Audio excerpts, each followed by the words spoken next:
এই দুনিয়ার জমিনেই তো আল্লাহ পাক জান্নাত আর জাহান্নামের নমুনা দিয়ে রাখছে, কিন্তু কেউ দেখে কেউ দেখে না, কেউ বুঝে কেউ বুঝে না, কেউ চোখ দিয়া দেখে কেউ কান দিয়া শুনে, কিন্তু তারপরও মানুষ বিশ্বাস করে না।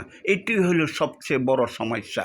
আপনি যখন সৌদি আরব মক্কা মদিনা যাইবেন, তখন ওইখানে প্রবেশ করলে মনে হয় যেন জান্নাতের ভিতরে ঢুকে গেছেন। আর যখন বাংলাদেশের সরকারি মেডিকেলে যখন ঢুকবেন, তখন মনে করবেন যেন জাহান্নামের ভিতরে ঢুকে গেছেন।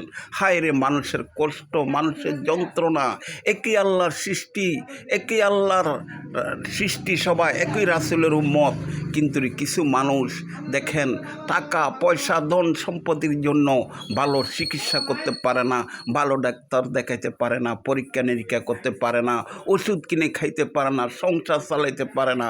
আর কিছু মানুষ দেখেন অপচার করে লক্ষ লক্ষ টাকা করে দিয়ে ভ্রমণ করে, বিভিন্ন দেশে ভ্রমণ করে, বিভিন্ন জায়গায় কোটি লক্ষ লক্ষ টাকা খরচ করে অপচারে, ওগুলা কোনো কাজে আসবে না।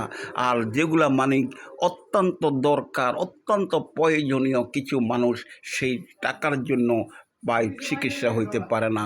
তাহলে একই আল্লাহর বন্দা, একই রাসূলের উম্মত, তাহলে ওই ধনী লোকগুলা কি জবাব দিবে আল্লাহর দরবারে? একটু হিসাব করে দেখেন তো ভাই। আল্লাহ দুনিয়াতে মানুষ বানায়া আবার ধনী গরিব বানাইছে, সুস্থ অসুস্থ বানাইছে কেন?